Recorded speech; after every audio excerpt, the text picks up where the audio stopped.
Dear students, let us continue our study in this paper, which is Forensic Chemistry and Explosives. And after studying about the various types of explosives and how you have to collect the evidence and how the scene of crime has to be managed, in this particular module we shall be focusing on some blast case studies, because the idea is, before you actually go to a crime scene as a forensic scientist, you should be aware of some case studies and how they were managed and handled by the forensic experts, and the idea that what can be the different of these type of accidents, the explosions. Some may be the terrorist acts and some may be accidents. So, dear students, in this module we shall be dealing with the cases like 1993 Bombay bombings, nuclear bombings at Hiroshima and Nagasaki. Then we will look at the effect of radiation in context to the Hiroshima and Nagasaki case, and the Samjhauta Express train blast which happened, the Mumbai train bombings in 2006, and the pressure cooker bomb as the case studies.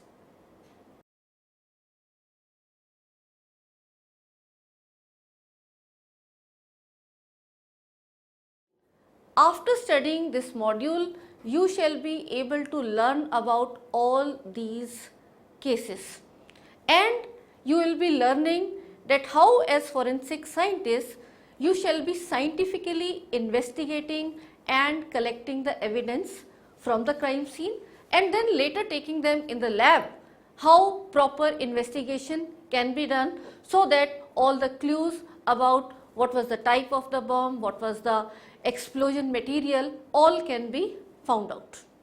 So, let us begin with the 1993 Bombay bombings case.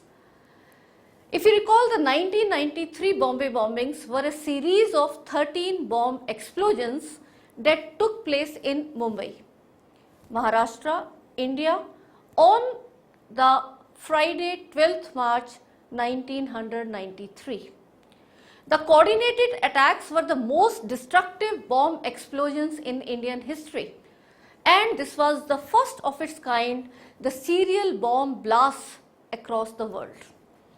If we try to look at these facts, which you can see on the screen here, the location was Bombay and now it is called as Mumbai in Maharashtra, that is in India. The date 12th March 1993. The time was 13:30 to 15:40, and the target was hotels, office buildings, banks, etc. Basically, you can see wherever the more crowd was there, these were the targets. And if you look at the attack type, it was the car exploding.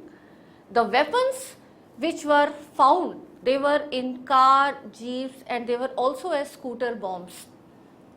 The death or the injured, the non-fatal, the number of deaths were around 350 and almost 1200 people were injured seriously. If you look at the assailants, as per the forensic investigations, the underworld criminal groups associated with Islamic groups with coaching in India, the D company was found to be the main assailant. Now, looking at the location of the attack, the blast happened on the several different locations of Bombay, including the Bombay Stock Exchange building, the Shiv Sena Bhavan, the Air India building, footpath Prabhadevi area, the Century Bazaar, Mahim Fishermen's Colony, the Javeri Bazaar, Plaza Cinema, Hotel Sea Rock, Hotel Airport Centaur, Santa Cruz, Sahar Airport, and many others. So, these were the different locations where all these series blasts took place. Now, from the forensic perspective, let us try to know what were the explosives used in this. The 13 RDX bombs, they contained shrapnel and they were planted into car, jeep, scooters, and they were placed individually. The image shown here it shows that the RDX bomb, whereas this particular image shows the shrapnel mix in the bomb to cause severe destruction. And this very image you can see is showing the bomb which blasted in a car in 1993 Bombay blasting. Now shown here is an overview of 1993 bombings. You can say that location wise what are the source of the planted bomb and the fatalities and the injuries, which is an estimated number. At Javeri Bazar almost 17 were killed and injured, and here the source of planted bomb was an RDX laden scooter. At Plaza Cinema it was an RDX laden van, and there were 10 killed and 37 injured. At Century Bazar again it was an RDX bomb, it was an RDX laden jeep this time, and here there were 113 who were killed and 227 injured. So major casualties they happened at Century Bazar. And then we have at Katha Bazar there were 4 killed, at Sahar airport there were hand grenades which were there, and at Air India building you can see there was an RDX laden car which killed 20 and injured around 84. Accused had planted RDX bombs, you can see, in car, jeep, scooter at different locations of Bombay. And the different bombs at different locations, they resulted in fatalities of many innocent and left them injured. Coming to another case, which is nuclear bombings at Hiroshima and Nagasaki, and this was during the World War II. In August 1945, during the final stage of the Second World War, the United States dropped atomic bombs on the Japanese cities of Hiroshima and Nagasaki. The two bombings, which killed at least 1,29,000 people, remain the only use of nuclear weapons for warfare in history. So if we look at these quick facts, the location was Hiroshima, date 6th August 1945, target the complete city, attack type nuclear. So being nuclear, there was such a large number of casualties. Weapon type, it was atom bomb named as Little Boy, and around 1,29,000 people were killed, and even some have reported even more than that, around 1,40,000. And assailants, it is very clear here, it is the United States. The nuclear blast is considered the most destructive explosions. And looking at the Nagasaki, location Nagasaki, date 9th August 1945, target here also it is the whole city, attack type is nuclear, weapons used are atom bombs, and this particular one was called as Fat Man, and deaths and injured around 74,000 here, and assailants again it is the United States. After 3 days of the Hiroshima bombings, the United States dropped another atom bomb designated as Fat Man on Nagasaki on this 9th August 1945, and we have just now seen the facts, it killed around 74,000 people. So these were, until date, they are the two very massive and very alarming and very sad part that the nuclear explosion happened, and it killed so many people. Comparing the Hiroshima with Nagasaki, Hiroshima, as I told you just now, the bomb was Little Boy weapon, and this had uranium core. On the other hand, Nagasaki utilized the Fat Man weapon with the plutonium core. And the atomic bomb known as the Little Boy with radioactive uranium core They were dropped which exploded approximately at the height of 2000 feet above the city with a blast equal to approximately 13 million tons of TNT.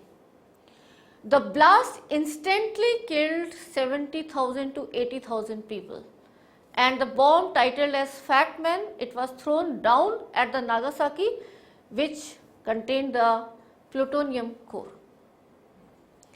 If we look at what are the nuclear devices which have been detonated so far, the first nuclear device named Gadget was exploded during the Trinity test in New Mexico on the 16th July 1945, and later on the bombs named this Little Boy and Fat Man were bombed at the second and third respectively at the Hiroshima and Nagasaki in August 1945. Now coming to the Hibakusha survivors of the atomic bomb. The survivor of the atomic bomb eruptions are known as Hibakusha, which simply means people who were exposed to the bomb. As of 31st March 2014, 1,92,719 Hibakushas have been recognized by the Japanese government, and most of them are living in Japan. The government of Japan recognizes about 1% of these as having illness caused by radiation. So you can see even after so many years, and in the next and next generation also, there are symptoms of this. Hibakusha and their children were and still are victims of severe discrimination in Japan due to public ignorance about the consequence of radiation sickness, with much of the public believing it to be hereditary or even contagious. It is not at all contagious.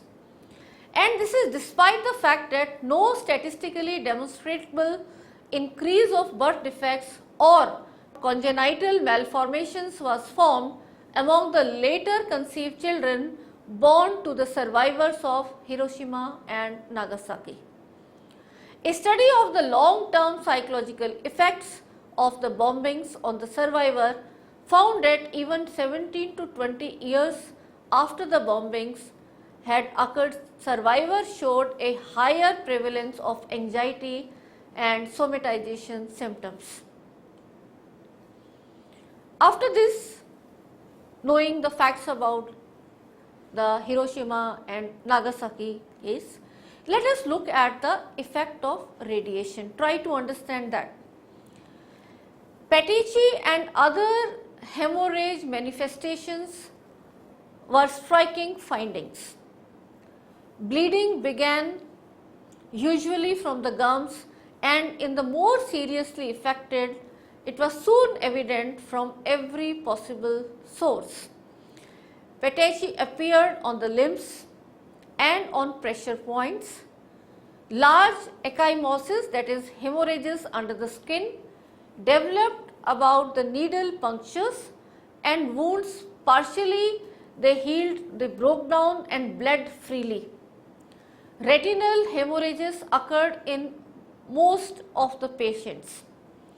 The bleeding time and the coagulation time were prolonged. The platelets, that is the components which are required for coagulation of blood, were characteristically reduced in numbers. Nausea and vomiting appearing within a few hours after the explosion was reported. It was very frequent by the Japanese government. This usually had subsided by the following morning, although occasionally it continued for 2 to 3 days. Vomiting was not infrequently reported and observed during the course of the later symptoms, although at these times it generally appeared to be related to other manifestations of systemic reactions associated with infection. Diarrhea of varying degrees of severity was reported and observed. In the more severe cases, it was frequently bloody. For reasons which are not yet clear, the diarrhea in some cases were very persistent. Lesions of the gums, oral mucous membrane and the throat were observed. The affected areas became deep red, then violaceous in color, and in many instances ulcerations and necrosis, that is the breakdown of tissues, was followed. Blood counts were done and recorded by the Japanese as well as counts done by the Manhattan Engineer District Group. On such patients, they regularly showed leukopenia, that is low amount of white blood cell, that is the low white blood cell count. In extreme cases, the white blood cell count was below 1000 and normally the count is around 7000. In association with the leukopenia and the oropharyngeal lesions, a variety of other infective processes were seen. Wounds and burns which were healing adequately, they separated and serious necrosis occurred. Fever usually accompanied these lesions. Eye injuries produced by the atomic bombings in both cities were subject of special investigation. The usual types of mechanical injuries were seen. In addition, lesions consisting of retinal hemorrhage and exudation were observed, and 75% of the patients showing them had other signs of radiation injuries. So this was such a terrible, because those who died, they died, but then those who were injured in the nuclear radiation, it was really pathetic situation. So given you idea, so as forensic scientists visiting such, you should immediately try to help the patients and then look at the other thing. Now after this, coming to the 2007 Samjhauta Express train blast. If you look at the location, it happened at Panipat, Haryana, India. The date was 18th February 2007. The time was 23:53, that is 11:53 p.m. in night. Target was Samjhauta Express train and the attack type was, it was train bombings. The weapon were bombs and around 68 deaths and 50 were injured to be reported. Looking at assailants, they were Abhinav Bharat and Lashkar-e-Taiba. So these have been reported to be the assailants. The train named Samjhauta Express runs between India and Pakistan, and the blast on 18th February 2007 at 11:53 p.m. killed most of the Pakistani civilians, but it also included some Indians, including the Indian military officers who were then guarding the train. The bombs were implanted in the upper compartments of the train in coaches GS 03431 and GS 14857. The investigations presented that the train speed slowed down to a speed of 20 km per hour. Twin explosions shuddered the coaches of the train Samjhauta Express soon after the train had left the railway station of the village Diwana near Panipat in India. Coming to the investigation part, the investigators discovered the evidence of suitcases which carried the explosives and the combustible material together with 3 unexploded bombs. Inside one of the unexploded suitcases, there was a digital timer placed packed in a translucent plastic together with dozens of plastic bottles which were placed filled with fuel oils and chemicals. After the bombings took place, only the 8 unaffected coaches were allowed to carry on towards Lahore with travellers.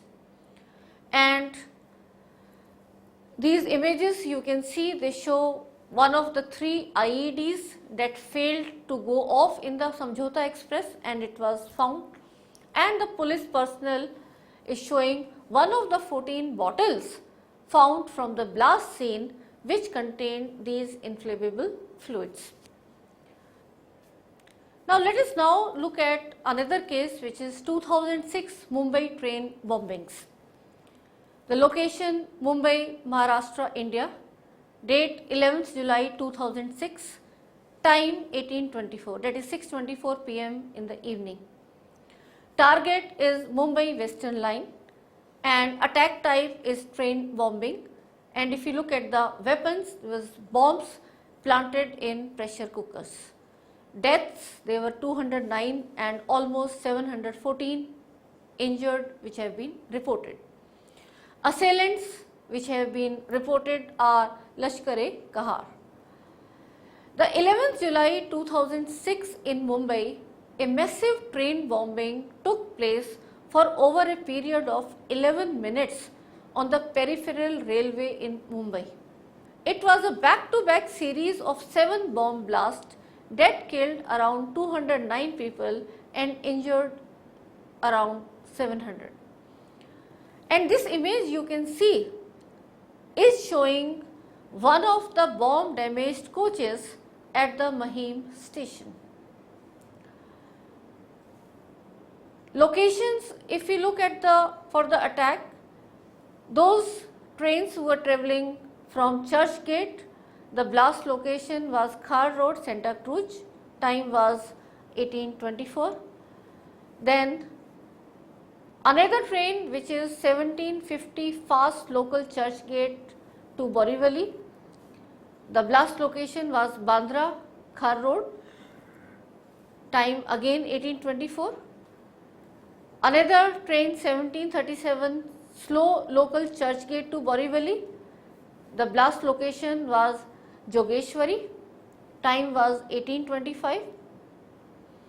Another train, the fast local Church Gate to Borivali 1754, the location was Mahim Junction, time 1826. Another one travelling north from Church Gate, the location was Meera Road and Bhayanda, between these, the time 1829. Another one, the fast local Church Gate to Virar, Matanga Road, Mahim Junction, so between these the time was 1830, and another one, fast local Church Gate to Virar, the location was Borivali and time was 1835. So you can see again the serial blasts happening.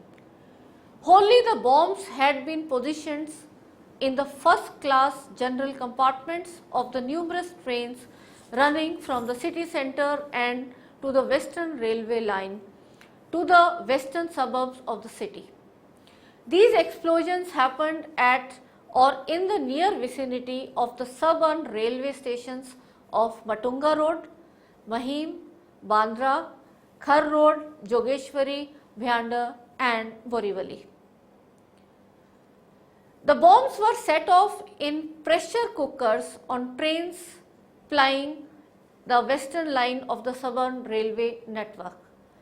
And pressure cooker bombs are used to increase the afterburn in a thermobaric reaction. The pressure cooker bombs are more powerful than the conventional high explosives.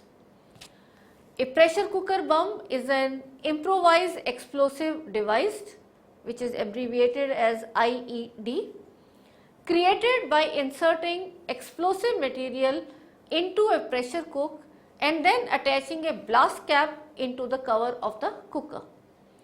Pressure cooker bombs are relatively easy to construct. With the exception of the explosive itself, most of the materials required can be easily obtained. The bomb can be ignited using a simple electronic device like digital watch, garage door opener, cell phones, pager, kitchen timer or alarm clock.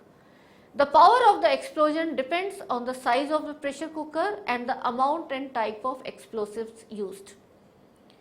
Like a pipe bomb, the pressure cooker contains the energy of the explosion and allows it to build up before it releases and allow even low explosives to be used to produce a relatively large explosion. The explosion of the metal pressure cooker itself also creates potentially lethal fragmentation. Looking at the explosive used, the Forensic Science Laboratory, Mumbai has confirmed the use of a mixture of the highly explosive RDX and ammonium nitrate for the bombings. The presence of these explosives in the post-explosive debris was confirmed by the modern techniques such as liquid chromatography with mass detector, the gas chromatography with mass detector and the ion scan chromatography. You can see the image here which shows the LC-MS chromatogram of the RDX, and you can see here the typical peak for the RDX between the second and third minute of exposure at these particular settings. And as a forensic scientist, you can always take the sample available from the scene of crime and compare with a known sample of RDX, subject both to get this chromatogram and compare. So simply by comparison you can come to know what type of explosive you have found at the crime scene. Similarly, shown here is the ion chromatogram and the LC-MS spectra of RDX, which you can be aware of and use it as a reference. So dear students, these case studies you have been exposed to give the idea that the explosions can happen of different types. The nuclear radiations which were there due to the atomic bombings, the Hiroshima and Nagasaki case, or the serial blasts happening in Mumbai.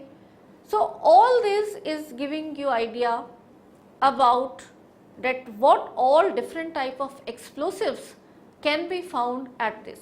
For the nuclear cases, you have to be more prepared to handle those. But yes, for the routine bomb cases and other can go, but then yes, as a vigilant forensic expert, you should be able to look at all the evidences which may be the parts of bombs, the various chemicals, the fuels all around available, which will give you important clue in constructing that what were the source of the bombs which were used for carrying out such explosion, and this in a way will give the clue of who was responsible for that particular case.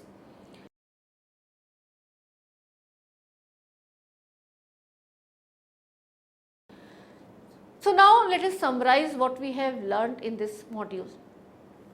We learned that around 13 bombs exploded in a span of around 2 hours and 10 minutes in various different locations of Bombay in the 1993 Bombay bombings.